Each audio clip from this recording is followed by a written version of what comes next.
अस्सलाम वालेकुम। दूसरा रुख में खुश आमदीद। मैं हूं सैयद समर अब्बास। नाजरीन, बज़ाहिर ये लगता है कि इमरान खान साहब को वो सपोर्ट मिल गई है जो वो एक्सपेक्ट कर रहे थे। काफ़ी अरसे से उन्हें नहीं मिल पा रही थी जलसों में, वो इमरान खान को कल रायबंड में मिल चुकी है।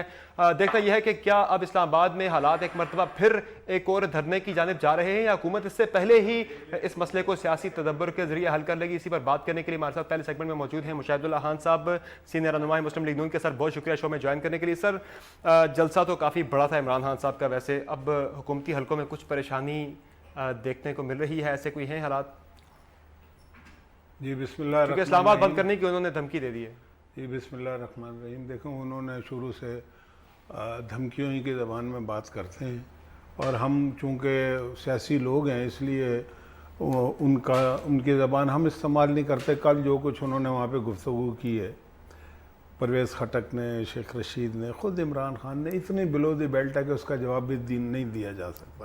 ये कौमी लीडर की गुफ्तगू नहीं, इंतहाई घटिया गुफ्तगू इससे ज़्यादा हो नहीं सकती जो कल की गई है। इमरान साहब कहते हैं कि प्यार से हुकूमत से जब मुतालबा किया तो हुकूमत ने माना नहीं है, फिर इसलिए हमें एग्रेसिव होना पड़ रहा है। अब वाह जी वाह। बात यह है कि आपका बच्चा अगर प्यार से आपकी बात ना माने तो उसको आप माँ बहन की गाली देते हैं क्या? क्या फजूल मतलब बात है। यहाँ तो बात अपोजिशन और हुकूमत की बात है। मानने इमरान खान का दिमाग जो है ना अपनी जगह पे नहीं है। मानने की बात, इमरान खान की कोई भी बात नहीं मानी जाएगी। ये मैं आज आपके प्लेटफॉर्म से कह रहा हूँ।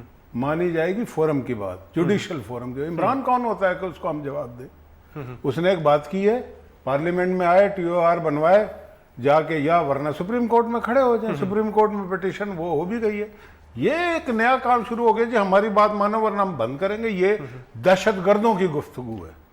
ये सियासी लोग इस तरह से गुफ्तगू नहीं करते, जमहूरी लोग इस तरह से गुफ्तगू नहीं करते। दहशतगर्द इस तरह की बातें करते हैं कि फलाना करो वरना हम धमाका करेंगे, फलाना करो हम बंद कर देंगे। लेकिन ना इमरान खान की धमकियों के बाद ही आज हमने एक डेवलपमेंट देखी है। स्पीकर कौमी असम्बली ने जो रेफरेंस था नाअहली का रेफरेंस वज़ीर-ए-आज़म के खिलाफ जो तहरीक इंसाफ ने दायर किया था, वो रेफरेंस आज स्पीकर ने इलेक्शन कमीशन को भेज दिया, जो पहले उन्होंने नहीं भेजा था।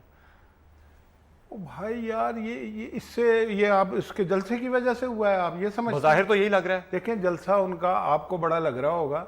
उनकी इतनी छोटी छोटी जलसियां हुई हैं पिछले दिनों, लगातार 800 आदमियों से खिताब फरमाया है उन्होंने, 800 आदमियों के समुंदर से। तो अब इन्होंने कश्मीर से, कराची, इधर से कोई इतना बड़ा जलसा वलसा नहीं था। ऐसा हमारा कोई भी MNA लाहौर का कर सकता है वहां पे इतना बड़ा जलसा। सड़कों पे कुर्सी बिछा के जलसे नहीं होते। और मैं आपको एक बात बताऊं, अगर जलसों की बुनियाद पे फैसले होने शुरू हो जाए ना, तो अगर हम इनसे कल 10 गुना बड़ा जलसा करके कोई बात है कहेंगे, ये मान लेंगे? ये फजूल बात है। देखें, ये इंस्टीट्यूशन फैसले करता है, इनफरादी फैसले नहीं होते। और ये जो लैंग्वेज है ना दहशतगर्दों वाली, हम तो दहशतगर्दी के खिलाफ जंग लड़ रहे हैं ना। ये जो सियासी दहशतगर्दी जो है ना, इसे कोई एक्सेप्ट नहीं करेगा। वो ये कह रहे हैं कि हमने बारहा वज़ीर-ए-आज़म से ये मुतालबा किया कि आप आएँ, अपने आप को क्लियर करें TORs में। वो ये कह रहे हैं 5 माह से TOR पे बात चल रही है, हुकूमत मान ही नहीं रही है। हुकूमत वज़ीर-ए-आज़म के एहतसाब के लिए तैयार ही नहीं है। वज़ीर-ए-आज़म का एहतसाब क्यों हो? वज़ीर-ए-आज़म ने तो कोई करप्शन नहीं की, इमरान खान ने की है, जहांगीर तरीन ने की है। ये सारे करप्ट लोग हैं। आपको कह रहे हैं, आप उन्हें कह रहे हैं, एक दूसरे को कहते रहेंगे, फिर तो तहकीकात आगे नहीं हो सकेंगी। एग्जीक्यूशन का इन्हें शौक है ना, ये एग्जीक्यूशन नहीं कर सकते। ये काम इनका नहीं है एग्जीक्यूशन करना। पहली बात तो यह है कि ऑफशोर कंपनी इमरान खान की है या नवाज शरीफ की है? जहांगीर तरीन की है या नवाज शरीफ की है? अलीम खान की है या नवाज शरीफ की है? अलीमा खान की है या नवाज शरीफ की तो नहीं है। लेकिन नवाज शरीफ ने खुद नहीं बनाई, जिनको अपना डिपेंडेंट जाहिर किया उनके नाम पे कंपनियां बना दी गई। यही तो दावा है इमरान खान का। भाई बात यह है, ये तो पहली बात तो यह है कि पनामा लीक एक है ना, वो कोई हदीस या कुरान में लिखी हुई कोई बात नहीं है। दूसरी बात यह है कि उन्होंने खुद ये कहा, अगर ये उसको हदीस समझ रहे हैं तो उसमें ये कहा हुआ है कि ये इलीगल नहीं है ऑफशोर कंपनी।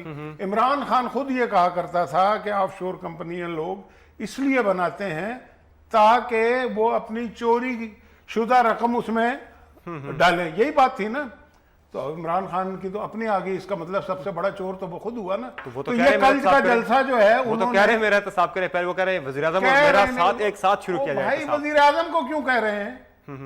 पार्लियामेंट में आए, कानून बनाए, वजीर आजम को कहने का क्या फायदा? वो तो पूरी पार्लियामेंट में आते नहीं। वो सिर्फ इमरान खान नहीं, पूरी ओपोजिशन कह रही है कि 5 माह से हम टीओआर कमेटी में बैठे, हुकूमत ने हमें बिल्कुल मायूस किया, इसलिए हम टीओआर कमेटी के इजलास से निकले हैं। अपोजिशन की ने तो सारी ओपोजिशन कह रही है, सिर्फ इमरान खान नहीं, पीपल्स पार्टी भी कह रही है, दीगर जमातें भी कह रही हैं। अपोजिशन इस हुकूमत को नहीं चलाएगी। ये हुकूमत, इसके पास 2/3 का मैंडेट है। अपोजिशन की ख्वाहिश है कि जो वो फैसला करें वो इम्प्लीमेंट हो, वो नहीं होगा, वो नहीं होगा। ये तो 2/3 का मतलब क्या, जो आप चाहेंगे वैसे ही करेंगे, जी, चाहे या अच्छा बुरा जैसा भी हो। जमहूरियत में या मुतफ़िक़ा फैसले होते हैं या कसरत राय से होते हैं। हम नहीं चाहेंगे, हम इलेक्शन लड़के ये इलेक्शन हारे हैं, हम जीते हैं, समझ गए? हमें अवाम ने मैंडेट दिया और हर चौथे दिन देते हैं। लेकिन आपने कहा कि पनामा लीक्स कोई वो हदीस नहीं है, लेकिन खान साहब ये कहते हैं कि पनामा लीक्स इल्जामात नहीं, सबूत हैं। क्या सबूत है? कैसे सबूत है? उन्होंने कल वीडियोस पेश किए, सारे आपके बयानात जो क्या कंट्राडिक्ट कर रहे थे, मरियम नवाज के पेश किए उन्होंने, बयान नवाज के उसका बयान सारे पेश परिणाम किए। वो जो पेश किए हैं वो कई दफा पेश कर चुके हैं पहले। उससे क्या ताल्लुक है इसका? ये तो खुद जाते रहे इसमें इनसे मिलने मियां साहब से। इन्हें आज ये ख्वाब आया है भाई पनामा लीक है, वो पनामा से है इसलिए है ना मसला। ऑफशोर कंपनी है ना, तो तुम्हारी भी है ना भाई। बड़ी सिंपल बात है कि पनामा लीक की ऑफशोर कंपनियां हैं, इनकी तो 1900, ये तो कायदे आजम है ना। तो फिर एहतसाब सारे शुरू कर दें, तो उनका भी शुरू करें, अपना भी शुरू करें, एक साथ सबका शुरू कर दें, बात खत्म हो जाए सारी। ये मसला TOR में ये लिखा है कि जहांगीर तरीन के खिलाफ ना करो, इमरान खान के खिलाफ ना करो, अलीम खान के खिलाफ ना करो, नवाज शरीफ के खिलाफ करो, जिसकी है ही नहीं, जिसपे ना कोई 1 रुपए की करप्शन का इल्जाम नहीं है, कोई उसकी ऑफशोर कंपनी नहीं है। उसने कहा मेरे बच्चा जुडिशियल फोरम पे, देखो फैसला जुडिशियल फोरम पे होगा ना, यहाँ ना टॉक शो में होगा ना जलसे में होगा। ये नए नए बच्चे आ गए हैं सियासत में, ये चाह रहे हैं कि इनके कहने पे फैसला हो जो कभी भी नहीं होगा। परेशान तो किया हुआ नए नए बच्चों ने। क्या मतलब, बच्चे तो परेशान तो करते हैं ना, बचकाना हरकतें जब करते हैं तो बड़े परेशान तो होते हैं। उन्हें हम सिखाने की कोशिश किस कर तरह रहे हैं। की परेशानी है हुकूमत को, क्या हो जाएगा? क्या परेशानी? क्या मुझे आप है क्या देखें, basically? परेशानी उन्हें है जो इस्लामाबाद बंद करना चाहते हैं। उन्हें परेशानी क्या है कि ये इतनी तेजी से मईशत जो है वो तरक्की कर रही है, CPEC हो रहा है, ये अगला इलेक्शन भी जीतेंगे। मसला तो ये है, वरना धांधली भी डकोसला साबित हुई। ये करप्शन CPEC पे तो आपके अपने वजीर एहसन इकबाल साहब बड़ा वाज़ेह कह चुके हैं कि तहरीक इंसाफ बिल्कुल उसकी हामी है, उसकी भरपूर हिमायत हासिल है, KPK गवर्नमेंट की हिमायत हासिल है, दोनों की हिमायत हासिल है। उसमें तो वो वाज़ेह कर चुके हैं। वो हिमायत हासिल हो है, लेकिन अमल उनका कंडक्ट क्या है? कंडक्ट तो 2014 में भी चाइना के सदर को वो उसको फाइनल करने आ रहा था, रोका ना इन्होंने, 6 महीने डिले किया। कंडक्ट देखा जाता है। इकबाल साहब कहते हैं जानबूझ के नहीं रोका था, उनकी टाइमिंग ऐसी आ गई थी कि वो उस वजह से डिले हुआ। देखें ना, मैं तो अपनी बात, इंचार्ज वजीर है वो कह रहे हैं इसके इंचार्ज वजीर बेशक होंगे, मैं तो प्रैक्टिकल, मैं तो पॉलिटिकल बात कर रहा हूँ ना, कि उन्होंने नुकसान पहुंचाया CPEC को और अब भी पहुंचा रहे हैं। और मैं पहले दिन से कह रहा हूँ ये हिडन एजेंडे पे शौरी या लाशौरी तौर पे पाकिस्तान के दुश्मनों के हाथों पे खेल रहे हैं। फाइनली बता दें सर, इस्लामाबाद आने देंगे तहरीक इंसाफ को, या मसला कोई सियासी तरीके से हल किया जाएगा, या उन्हें इस्लामाबाद आने दिया जाएगा, या फिर रोका जाएगा ताकत के जरिए? क्या प्लानिंग, क्या हुकूमत सोच कर रही है? ना अभी ये देखें ना, आप आज ये बात कर रहे हैं, आप आज से पहले ये बातें कर रहे थे कि जी वो जा रहे हैं जी रायविंड, पता नहीं क्या हो जाएगा। ये क्या हुआ? क्या हुआ? रायबंड उन्होंने जाके एक अड्डा प्लॉट पे जलसा किया था। इस्लामाबाद आएंगे तो इस्लामाबाद की हैसियत क्या है, करेंगे? इस्लामाबाद बंद हो पहले गया तो यहाँ 126 दिन बैठे रहे, क्या हो गया? कितनी तोपें चल गई थी भाई, कुछ भी नहीं हुआ। परेशानी नहीं, आगे बैठ जाए, कोई फिक्र नहीं है। ओ भाई बैठ जाए, मतलब बच्चे हैं ना, कभी वो टांगों से लिपटेगा हमारी, कभी कुछ करेगा, कभी जूते खराब करेगा हमारे, कभी कपड़े गंदे करेगा, यही करेगा ना, गंदे फैलाएंगे ना। ये दारुल हुकूमत का बंद हो जाना ये बड़ी बात होती है। बंद यार, पहले कौन सा बंद मतलब मतलब ये मजाक की बातें हैं। दारुल हुकूमत ये बंद करेंगे, चे पिद्दी का शोरबा, मतलब ये एक चेयरमैन तो अपनी उधर से जिता नहीं सके कॉन्स्टिट्यूंसी से, यही है ना दारुल हुकूमत में। ये पिंडी और इस्लामाबाद में कोई फर्क तो है नहीं। ये शेख रशीद और इमरान खान कितने चेयरमैन जीते हैं लोकल बॉडीज में, ये इस्लामाबाद बंद करेंगे। नहीं, इस्लामाबाद में काफी नशिस्तें उनकी आई थी। मैं इनके अपने हलकों की बातें कर रहा हूँ, दोनों के, जहां पे ये इस वक्त असेंबली में बैठे हैं, तो रावलपिंडी के साथ ही है ना भाई।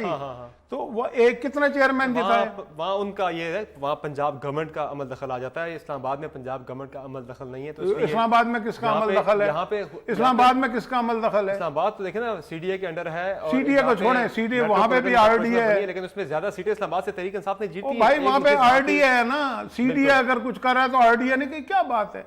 देखें बात ये, मैं जो आपसे बात कर रहा हूँ ना, आप वो इन दोनों के हलकों में इनका क्या हमने हशर किया जहां से ये रिप्रेजेंटेशन कर रहे हैं नेशनल असेंबली में।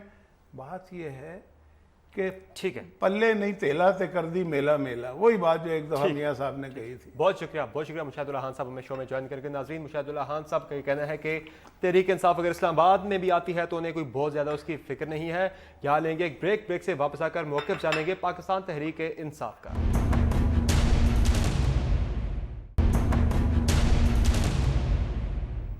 वेलकम बैक नाजरीन। पाकिस्तान तहरीक इंसाफ के चेयरमैन इमरान खान ने गुज़िश्ता रोज़ रायवंड जलसे में खिताब करते हुए हुकूमत को अल्टीमेटम दिया है कि मुहर्रम तक वो मसला हल करे, पनामा लीक्स के मामले पर जो है वो इस मसले को हल करे, तहकीकात शुरू करें, वरना वो इस्लामाबाद बंद करेंगे। क्या हिकमत अमली तहरीक इंसाफ की, इस पर बात करने के लिए हमारे साथ मौजूद हैं पाकिस्तान तहरीक इंसाफ के रहनुमा उमर चीमा साहब। बहुत शुक्रिया उमर चीमा साहब हमें शो में ज्वाइन करने के लिए। आपसे कुछ देर पहले हमारी बात हुई मुशाहिदुल्लाह खान साहब से, हुकूमत के सीनियर रहनुमा भी हैं। उनका ये कहना है कि हुकूमत कोई खास परेशान नहीं है, इमरान खान साहब आते हैं इस्लामाबाद में भले आके बैठ जाएं, कोई फिक्र नहीं है हुकूमत को। शुक्रिया समर, ऐसी बात नहीं है, परेशानी तो क्या बल्कि वो बिल्कुल मखबूतुल हवास हुए हुए। अभी आपने देखा जब हमने रायवंड मार्च अनाउंस की थी तो उसके बाद कैसे वो गुंडा फोर्स और डंडा फोर्स और ये अजीबो गरीब किस्म के तमाशे करते रहे। एक्चुअली पिछले 40 साल से अगर आप देखें तो ये दोनों बड़ी जमातों की सियासत ही इस चीज़ पे चलती रही है, एक दूसरे को करप्ट और चोर कहते रहे, फिर केसेस भी बनाए, फिर 2007 में इन्होंने एक COD साइन किया, चार्टर ऑफ डिकॉइटी, और उसके बाद आपको याद है पिछले 5 साल जो 2008 से 2013 तक थे, हम बार बार ये कहते रहे कि मियाँ साहब एक फ्रेंडली ऑपोजिशन का रोल प्ले कर रहे हैं। हालांकि मियाँ साहब ने इलेक्शन के कैंपेन के अंदर कौम से वादा किया कि मुल्क के अंदर बिला इम्तियाज एहतसाब होगा, सर महल का लूटा हुआ पैसा वापस आएगा, बल्कि शहबाज शरीफ ने तो यहाँ तक कहा कि आसिफ जरदारी के पेट फाड़ के तो सड़कों पर घसीटेंगे। उसके बाद जो कुछ हुआ वो आपके सामने। एक्चुअली समर, ये सारी बातें वही है उमर चीमा साहब, ये सारी बातें वही हैं। खान साहब ने भी कल तकरीबन वही बातें की जो वो पहले जलसों में करते रहे। ऐसी नई बात ऐसी उन्होंने क्या कर दी जो हुकूमत के लिए परेशानी का बायस बने? परेशानी का बायस उसी तरफ मैं आपस आ रहा हूँ ना। देखें, पहले ये बुकमुका करके चलता रहे, अब 2013 से जो बहुत बड़ा एक सिग्निफिकेंट चेंज आया है कि पार्लियामेंट के अंदर एक रिस्पॉन्सिबल और इफेक्टिव ऑपोजिशन जो है PTI की शक्ल में सामने आ गई। 2013 के इलेक्शन के अंदर सबने कहा धांधली हुई, बाद में धांधली मानने को कोई तैयार नहीं था जब तक PTI ने धरना नहीं दिया। और आज भी हिस्ट्री अपने आप को दोबारा रिपीट कर रही है। जिन लोगों ने इलेक्शनों में कौम से वादे किए 40 साल इस चीज, यानी अब आपको लग रहा है कि पनामा लीक्स इशू पे भी आप अकेले ही निकलेंगे। उस वक्त भी 22 जमातों ने कहा था कि हम 22 जमातों ने कहा था कि धांधली हुई है, बाद में निकले खान साहब अकेले ही थे। तो अब भी क्या खान साहब अकेले ही इस्लामाबाद बंद करते दिखाई दे रहे हैं, आपको इस्लामाबाद की तरफ निकलते दिखाई दे रहे हैं? कल जिस जोश और जज्बे से कौम निकली है, उन्होंने एक चीज वाज़ेह कर दी कि इमरान खान ही एक वाहिद सच्चा लीडर है जिससे कौम को कोई उम्मीद है। और आप देखेंगे इस इशू के ऊपर भी आप बिल्कुल ठीक कह रहे हैं कैंड में, क्योंकि उसकी वजह है कि जो स्टेटस को के जमातें हैं उनकी लीडरशिप खुद कॉम्प्रोमाइज है। उनको वो एक हद तक जा सकते हैं, और सियासी जमात की सपोर्ट की जरूरत नहीं है। देखें, एक हद तक वो प्रोटेस्ट कर सकते हैं, उससे ज्यादा करेंगे उनको पता है अगर नवाज शरीफ के गले में फंदा आएगा तो नेक्स्ट इन लाइन उनकी अपनी लीडरशिप है, हमारी तरह थोड़ी है। इमरान खान ने खुद अपने आप को इस्लामाबाद मार्च के लिए अब आप किसी और जमात की आपको जरूरत नहीं है, TOS के तहत जो है अकाउंटेबिलिटी की जाए। तो इस्लामाबाद मार्च के लिए आपको किसी और जमात की जरूरत नहीं है, फिर आप अकेले आएंगे? दावत सबको देंगे क्योंकि ये एक नेशनल कॉज है। ये PTI या इमरान खान का कोई जाती एजेंडा तो है नहीं, ना हमारा कोई जाती इशू है। जो लोग, क्योंकि ये देखें मीडिया गवाह रहेगा, कौम देख रही है कि कौन सच है कौन खरा है। माजी में भी साबित हुआ कि धांधली के इशू के ऊपर भी किसके कॉलो फिल्म में तजाद था, कौन अमली तौर पे बाहर निकल के किसने कुर्बानियां दी, घर बार छोड़ के लोग 126 दिन के लिए लोगों ने धरना दिया, किस लिए दिया?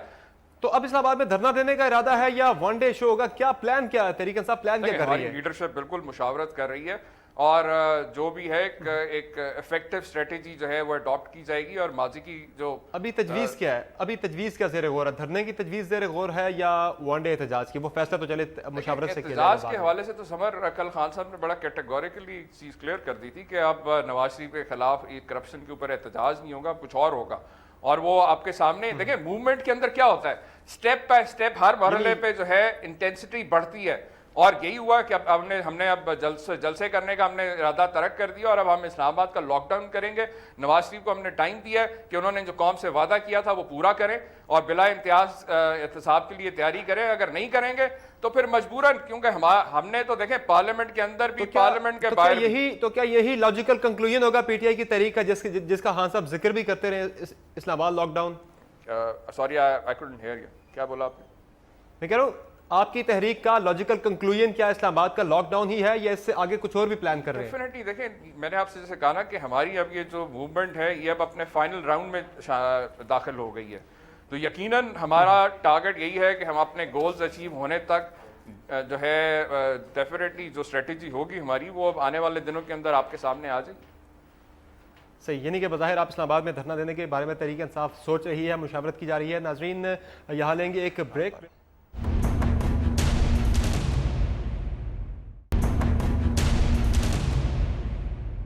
वेलकम बैक नाजरीन। पाकिस्तान और भारत के दरमियान ताल्लुकात काफ़ी ज़्यादा कशीदा हैं और 28 और 29 सितंबर की दरमियानी शब भारत की जानिब से दावा किया गया कि उसने आज़ाद कश्मीर में लाइन ऑफ के पार सर्जिकल स्ट्राइक्स की हैं। 4 मुख्तलिफ मुकामात पर ततापानी, भिम्बर, केल और लीपा सेक्टर के साथ 7 मुकामात का भारत ने दावा किया कि वहाँ पर सर्जिकल स्ट्राइक की, जिसे पाकिस्तान ने यकसर मुस्तरद किया और ये कहा कि आज़ाद कश्मीर के अंदर पाकिस्तानी सरजमीन पर किसी किस्म की कोई भी सर्जिकल स्ट्राइक्स नहीं हुई है। भारत का दावा बिल्कुल झूठा है। भारत के पास अगर कोई सबूत है तो भारत वो सबूत पेश करे, ताहम अभी तक भारत की जानिब से कोई भी सबूत पेश नहीं किए जा सके। आज भी लाइन ऑफ कंट्रोल पर भिम्बर सेक्टर में भारतीय फौज की जानिब से गोलाबारी की गई है। पाकिस्तानी चेक पोस्टों पर पाकिस्तान की जानिब से भी उसका मुंह तोड़ जवाब दिया गया। कशीदगी जो है वो लाइन ऑफ कंट्रोल पर काफ़ी ज़्यादा हर आए रोज़ बढ़ती जा रही है। तो हालात जो है मशरकी बॉर्डर पर किस जानिब जा रहे हैं, पाकिस्तान और भारत के दरमियान कशीदगी क्या आने वाले दिनों में कम होगी या मजीद बढ़ेगी, इस पर बात करने के लिए हमारे साथ मौजूद हैं लाहौर स्टूडियो से हमें ज्वाइन कर रहे हैं लेफ्टिनेंट जनरल रिटायर्ड मुस्तफा साहब, और भारत से हमें ज्वाइन कर रहे हैं कर्नल रिटायर्ड धनवीर सिंह साहब जो कि एक आथर भी हैं। सबसे पहले बात करते हैं कर्नल रिटायर्ड धनवीर सिंह साहब से। धनवीर सिंह साहब, गुड इवनिंग। ये बताइएगा कि भारत के अंदर जैसा कि हमने देखा है सर्जिकल स्ट्राइक्स का जो दावा है आपके डीजीएमओ का, बहुत से लोग अब उस पर शुबात का इजहार कर रहे हैं, बहुत से लोग उसे शक की निगाह से देख रहे हैं, जो कि अब तक सबूत कोई वाज़ेह पेश नहीं किए जा सके। तो आपकी जाती राय क्या आप पर्सनली आप कन्विंस्ड हैं इन सर्जिकल स्ट्राइक्स के दावे से? देखिए, मेरी जानकारी के हिसाब से सर्जिकल स्ट्राइक बहुत ही आले दर्जे का मिलिट्री ऑपरेशन था। इसके अंदर काफ़ी हाई लेवल का सरप्राइज और डिसेप्शन इन्वॉल्व था, जिसके अंदर लाइन ऑफ कंट्रोल के ऊपर आर्टिलरी का फायर, हेलीकॉप्टर से मूवमेंट और पंजाब तक ट्रूप्स मूवमेंट आईबी पर, और इस प्रकार से पूरा जो पंजाब की आईबी वर्किंग बाउंड्री जेएनके की और पूरी लाइन ऑफ कंट्रोल के ऊपर इस प्रकार से एक एक्टिविटी दिखाई गई थी, जिससे बहुत अच्छा डिसेप्शन हुआ और इस डिसेप्शन का फायदा उठाते हुए हमने काफी अच्छा सरप्राइज तैयार किया और ये सर्जिकल स्ट्राइक्स को अंजाम दिया। जहां तक सबूत का सवाल है, हमारे डीजीएमओ साहब ये वाजे कर दिया है कि सही समय पर आपको इसकी जो फुटेज है जो कि पूरी ली गई ऑपरेशंस के दौरान वो रिलीज की, लेकिन ऑपरेशनल सिक्योरिटी। कर्नल साहब, आज मैं खुद भी लाइन ऑफ कंट्रोल से विजिट करके आ रहा हूँ। तमाम एरिया का ततापानी सेक्टर में गया मैं, आज जो है भिम्बर सेक्टर का भी मैंने आज विजिट किया। लोगों से मैंने बात की, लोग ये कहते हैं हमने ऐसा कुछ नहीं देखा, पाक फौज को हमने देखा, वहाँ पे हमने फॉर्मेशन देखी लाइन ऑफ कंट्रोल पे, जिस तरह से आमने सामने चेक पोस्ट से, वहाँ तो चिड़िया भी पर नहीं मार सकती, हेलीकॉप्टर कैसे आगे आके वो करके कार्रवाई चलेगी, और अगर कार्रवाई की है तो लाशें कहाँ हैं? वहाँ मुझे किसी किस्म की कोई लाशों का मैंने नहीं सुना, कोई लाशें वहाँ पड़ी हों जो आप दावा करें आपने लोग मारे, तो वो लाशें का इंडिया साथ ले गया आपने, जो आपका दावा अगर दुरुस्त है? देखिए साहब, लाशें तो मैंने भी नहीं गिनी है और लाशें आपने भी नहीं गिनी है, और जहां तक दावों का सवाल नजर नहीं आई, एग्जिस्ट ही नहीं करती है कहीं। अगर हिंदुस्तान दावा कर रहा है तो हिंदुस्तान का एक बैनुल अक़वामी स्तर के ऊपर काफी से है, काफी हमारी बात सुनी जाती है, और हम अपनी जो रेपुटेशन है उसको ऑनलाइन नहीं लगा सकते, स्टेक उसको हम कुर्बान नहीं कर सकते। तो ये किसी भी हालत में नामुमकिन है कि हम लोगों ने इस प्रकार से कोई कार्रवाई ना करी हो और इतनी दुनिया में हल्ला मचा दिया हो।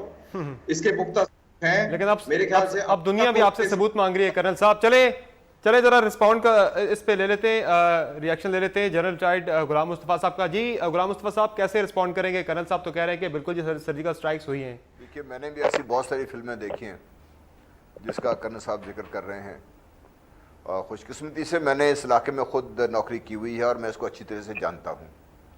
नंबर एक, सारा इलाका माइंड है, इस तरह से माइंड है कि इसको क्रॉस करना को खाला जी का बड़ा नहीं, इतना आसान नहीं है इसको क्रॉस करना।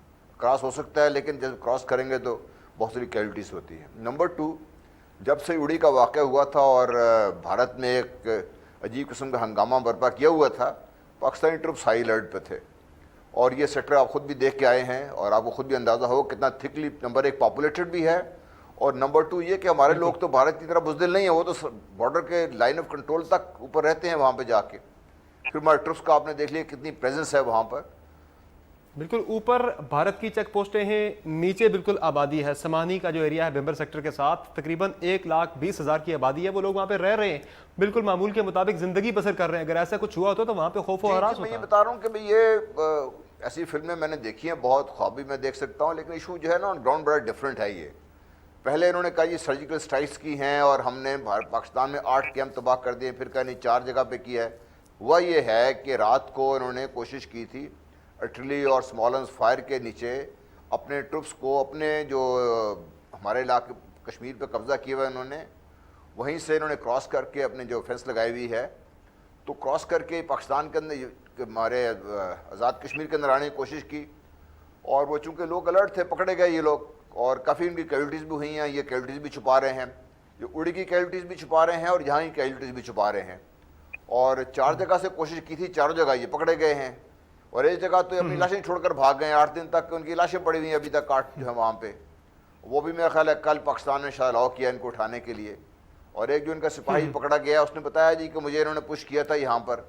अच्छा, मैं एक और भी बताता चलूँ, इसी सेक्टर से इनकी एक पलटन से कोई 60-62 आदमी भाग भी गए हैं अभी कल रात को, जब उनको पता चला है कि भाई पाकिस्तान के साथ ये करके इनको मार पड़ी है तो और उनको डर ये है कि पाकिस्तान अभी रिटेलिएट करेगा तो वो भी भाग भी गए वहाँ से। तो इनके हालात काफ़ी मुश्किल हैं। पाकिस्तान की जो स्टेट पॉलिसी जनरल साहब वो तो यही है कि हम किसी किस्म का खुद हम एग्रेशन नहीं करेंगे, भारत अगर एग्रेशन करेगा तो उसका पाकिस्तान जो है वो मुंह तोड़ जवाब देगा। जिस तरह से उस रात भी हुआ, 28-29 सितंबर की दरमियानी शब भी हुआ, जिस तरह से जारहियत हुई, वहाँ से अटैक हुआ, लाइन ऑफ कंट्रोल पर शेलिंग की गई, जिसका पाकिस्तान ने मुंह तोड़ जवाब दिया। कर्नल धनवीर सिंह साहब, बात फिर वहीं आ जाती है जो लाइन ऑफ कंट्रोल पे आप लेयर्स देखें चेक पोस्ट की, एक चेक पोस्ट उसके पीछे दूसरी, उसके पीछे तीसरी, उसके पीछे चौथी, फिर माइंस बीच में आ जाती है, फिर आबादियां आ जाती हैं। कैसे मुमकिन है कि वो सारी लेयर्स को क्रॉस करके आगे और एक ऐसे वक्त में कि जब आप करें डिसेप्शन कैसे मुमकिन है कि जब पहले से आप ऐलान कर चुके थे, पाक फौज, पाक फिजाइया, तमाम शोबे जो हैं वो अलर्ट थे, मुकम्मल तौर पर बड़ी कड़ी निगरानी रखी जा रही थी सरहद पर, कैसे मुमकिन है कि आपके हेलीकॉप्टर्स आए,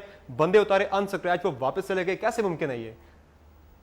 देखिए जनाब, यही मुमकिन है, ऐसा मुमकिन हुआ है और ये सब कार्रवाई हुई। अगर ये सब कुछ ना हुआ होता तो अभी आप लोगों ने तो जीना हराम कर दिया होता। पूरी दुनिया ये चीज मान रही है, पूरी दुनिया को सबूत मिला हुआ है और हमारे पास इसका वीडियो सबूत है जो कि हमारे डीजीएम साहब ने बोला है कि सही समय पे आप वो सबूत 4 दिन हो गए वो आ ही रहा है। हम भारतीय अखबारात पढ़ रहे हैं, वहां पे यही आ रहा है जी, बस अब से कुछ देर बाद वो सबूत जल्द रिलीज कर दिए जाएंगे। लेकिन आज जो है ना 3 दिन हो चुके हैं, 4था दिन शुरू होने को है, वो सबूत अभी तक हमने नहीं देखे, बस सुन रहे हैं, आ रहे हैं सबूत अभी तक ना। लाशों का पता है कि जो लोग आप कह रहे हैं हमने डबल डिजिट में लोग मारे हैं, वो लाशें भी कहीं पता नहीं। वो समय कब आएगा जब आप वो सबूत शेयर करेंगे? जी जनरल साहब, मैं एक और चीज यहाँ पे आप आते हैं दोबारा से। कल भारत के इस झूठ को समझ चुके हैं और उन्होंने भी इसको कंफर्म नहीं किया, क्योंकि अगर वो हुआ होता तो कम से कम इनका जो आजकल बहुत ज़्यादा दोस्त बने हुए हैं अमेरिका बहादुर, वो इनको ज़रूर सपोर्ट करने के लिए बात कहते हैं, नहीं जी भारत ने बहुत बड़ा कारनामा सर अंजाम दिया है और इसके बाद हमें उम्मीद है कि यह सब कुछ नहीं होगा। तो दूसरी बात, जॉन कैरी ने को 2 या 3 दफ़ा फ़ोन किया है, वो जो गुड कॉप बैड कॉप खेलने के लिए पाकिस्तान को बताने ही चाह रहे थे कि भाई ये भारत ने गलती कर दी तो आप जरा आराम से बैठिए, हमको रोक रहे हैं। तो अभी मसला ये है कि सारा कुछ भारत ने करने के बाद भी इनको अंदाजा नहीं है कि कहाँ जाएं इसके बाद। अब झूठ चले कर्नल साहब ने हमें दोबारा से ज्वाइन किया है, वो मौजूद है हमारे साथ लाइन पर। जी कर्नल साहब, आप कुछ कह रहे थे आप? हाँ, मैं कह रहा था कि ये बिल्कुल बहुत ही बेहतरीन ऑपरेशन हमारा पैराट्रूपर्स ने किया और इसकी वीडियोग्राफ्ड एविडेंस है और जरूरत पड़ने पर ये मुहैया कराई जाएगी। हम इसके मोहताज नहीं है कि क्योंकि आप उसको इस तरीके से पेश कर रहे हैं तो हम उसको एकदम से जारी कर दें, क्योंकि सिक्योरिटी रिस्क इन्वॉल्व है। पैराट्रूपर्स नीचे उतरते तो हैं, वापस हमने कभी उन्हें उड़ते हुए नहीं देखा। कर्नल साहब, ये कैसे पॉसिबल है? पैराट्रूपर्स उतरे फिर वो वापस कैसे गए? इतना बड़ी पाकिस्तान की सिक्योरिटी के लेयर्स हैं, उनको वो रिसीव करके वापस चले गए, कैसे मुमकिन है ये? जाते हुए शायद नहीं देखा होगा, लेकिन जब ये फुटेज आपको मुहैया कराई जाएगी, दुनिया के सामने रखी जाएगी, तब आप हैरान हो जाएंगे कि किस तरीके से ये कार्रवाई सरंजाम दी गई और कितनी जाबाकी से और कितनी सफाई से। तीन दावे आ रहे हैं। एक चीज मैं यहाँ पे पूछना चाहता हूँ। एक दावा आ रहा है जी क्रॉल करते हुए वो अंदर आगे, दूसरा दावा आ रहा है हेलीकॉप्टर के जरिए आगे, फिर पैराट्रूपर्स आए। उनके कुछ दावे अभी तक वही अभी तक क्लियर नहीं है कि वो आए कैसे हैं। चलो यहाँ पर एक ब्रेक ले लेते हैं, ब्रेक से वापस आकर आपसे इस पे हम जवाब जानेंगे।